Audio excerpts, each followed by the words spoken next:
नमस्कार, आदाब, सत श्री अकाल। मैं विजय सोनी और आप देखें क्राइम दास्तान 0.1।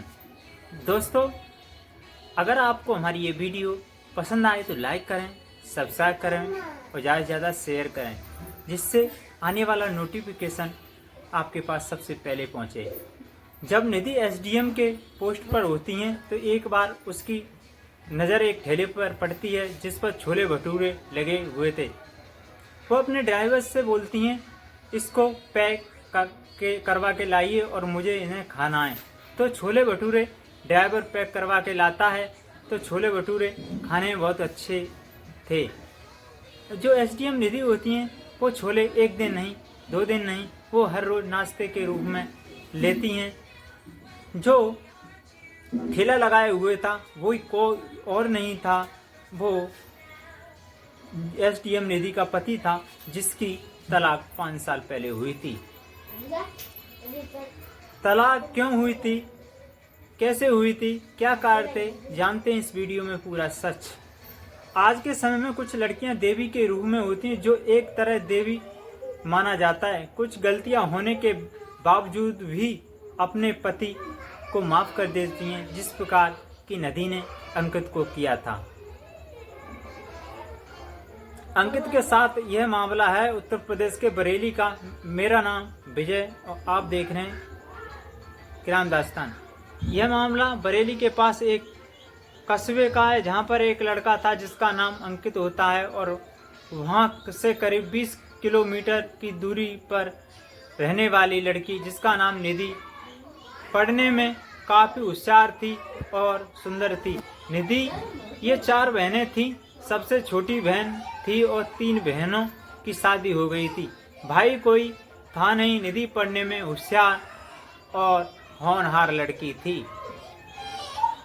और निधि के जो पिताजी होते हैं वो माता पिता बुजुर्ग हो चुके थे। निधि अपने पिता की सबसे होनहार और होशियार लड़की थी। निधि को पढ़ने में काफ़ी इंटरेस्ट था।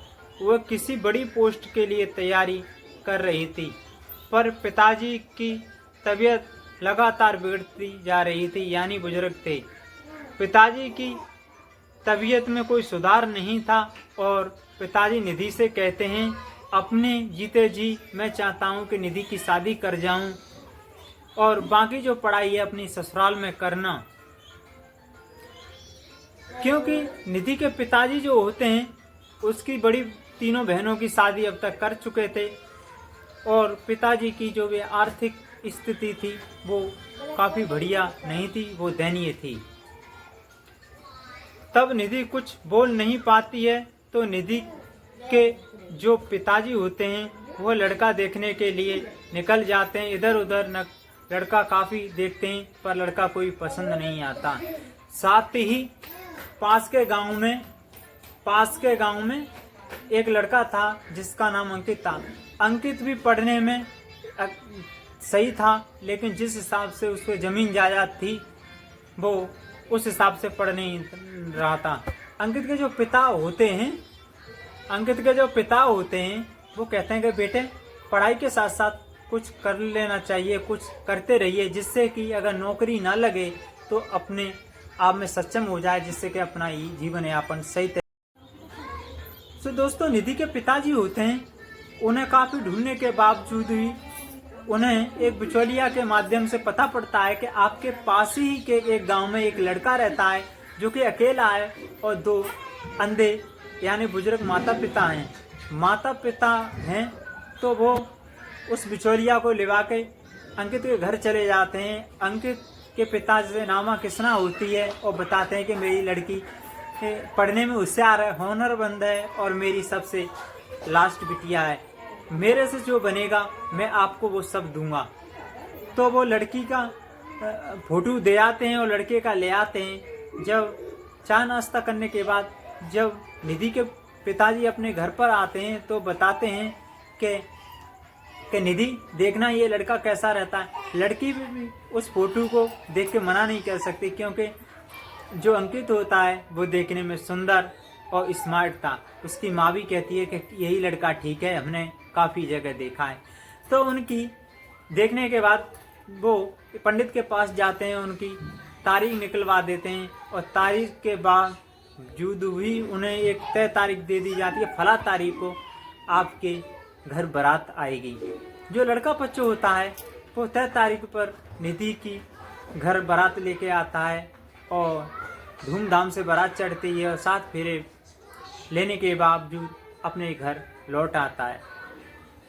अब जो उसकी जो अंकित का माता पिता जो बुजुर्ग थे, तो उनके जो दोस्त थे उनके कहने पर वो कहते हैं, दोस्त क्या अंकित भाई तेरी शादी हुई है, पार्टी तो हमारी बनती है। तो उनके कहने पर एक बियर कर लेता है, एक के बाद कभी दारू कभी बियर, तो उसे लत लग जाती है।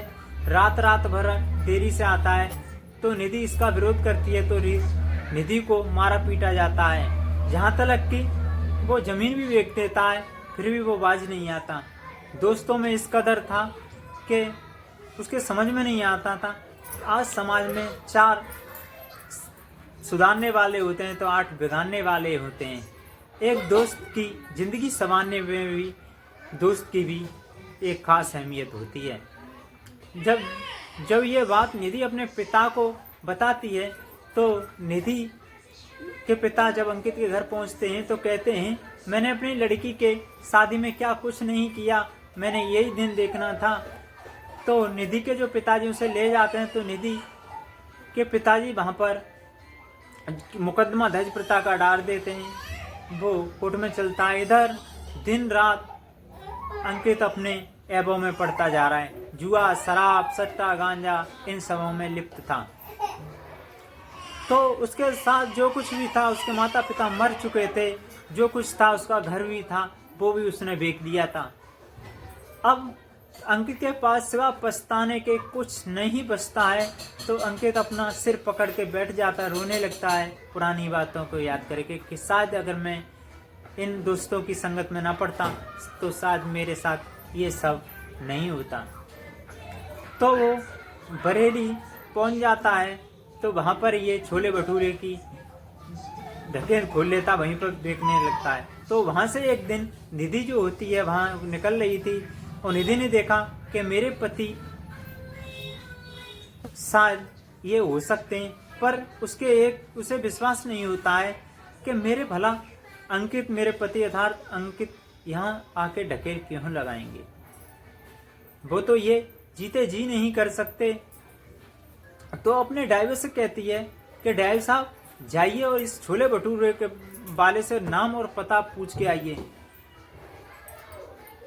तो नाम पता पूछने के लिए जब ड्राइवर चला जाता है तो उसे अंकित को पूछता है कि मेरा नाम अंकित है और मेरी शादी हुई थी निधि नाम की लड़की के साथ और अब मेरी तलाक भी हो गई है। सारा कुछ था वो सब मैंने बर्बाद कर दिया अपने दोस्तों के साथ। तो जो ड्राइवर होता है निधि के ऑफिस में पहुंच जाता है और सारा वाकया धीरे धीरे एसडीएम निधि जी को बताता है। निधि जी कहती हैं कि जाइए हमारी ऑफिस में बुला के लाइए। जब अंकित को ये सारी बातें वाकया जो होता है ड्राइवर साहब बता देते हैं तो वो कहते हैं, भला एसडीएम साहिबा हमें क्यों बुला रही हैं। डरा सहमा हुआ चला जाता है, क्योंकि उस दिन ऑफिस में ज़्यादा कायम था। तो डीएम साहब जो निधि होती हैं वो अंकित की ओर ध्यान नहीं देती।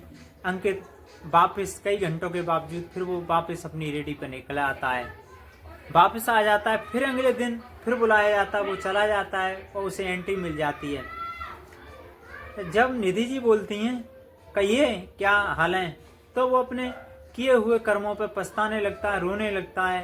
कहते हैं कि सारा कराया धरा है, सब कुछ मेरे दोस्तों का है, इसमें तुम्हारी कोई गलती नहीं है, मुझे प्लीज़ निधि जी आप माफ़ कर दीजिए। तो वो कहती हैं अभी कुछ नहीं बिगड़ा है। वो अपनी वापस फिर रेडी पे चला जाता है और अपने पिता को फ़ोन करती है। जब निधि के पिताजी जब वहाँ पहुँच जाते हैं तो फिर बुलाया जाता है। तब वो कहता है, तो कहते हैं बेटा ये सब तुमने क्या कर लिया, लेकिन अभी भी आपको कुछ नहीं बिगड़ा है। जब वो जाता है घोंटुओं में सिर रखकर रोने लगता है जोर जोर से कि पिताजी वास्तव में मैंने तुम्हारे और तुम्हारी जो लड़की निधि है मेरी पत्नी, मैंने वाकई दोस्तों को कहने पर बहुत गलत किया है। तो इधर निधि जी कहती हैं चलो कोई बात नहीं, जब सुधरे तभी सवेरा। तो निधि जी जो अच्छे छोले भटूरे इधर अंकुत बनाता था, इधर वो भी एसडीएम के पद पर तैनात होती हैं, तो अच्छी सैलरी उठा रही होती हैं। तो कुछ पैसे और उन्हें दे देते हैं, उनके लिए एक रेस्टोरेंट बढ़िया खुलवा देते हैं, जिससे कि वो पहले से ही जानता था और कई नौकर रख लिए थे। वो उसके भी जो काम था वो दिन दोगुनी रात चौगुनी तरक्की करने लगा, वो भी लाखों में। तो निधि जी कहती हैं शादी तो हम फिर भी करेंगे, लेकिन ये बताओ तुम्हारे माता पिता की जो जमीन है, घर है, वो अब भी है? तो वो कहता है सिर नीचे करते हुए कि मैंने दोस्तों को कहने पर गलत सोबत में पड़ गया, वो सारा मैंने बर्बाद कर दिया। वो घर भी नहीं छोड़ा जिसमें हम जाके ठहर सकें, वो भी हमने बेच दिया है। तो निधि अपने कहती हैं कि सबसे पहले हमें पिता की जमीन लौटानी है, कुछ भी हो। तो वो जो खरीदी हुई अंकित के माता पिता जो अंकित से खरीदी हुई उससे दुगने रेटों पर खरीद लेते हैं और एक जगह और कहते हैं वहां पर अंकित और निधि अपनी कोठी बना देते हैं और फिर वे शादी के बंधन में बंध जाते हैं।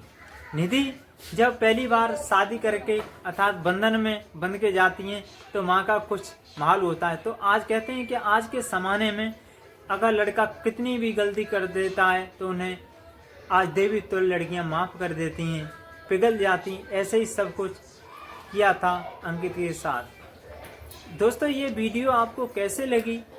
आशा है कि अच्छी लगी होगी। लाइक करें, सब्सक्राइब करें और वीडियो को ज़्यादा से ज़्यादा शेयर करें।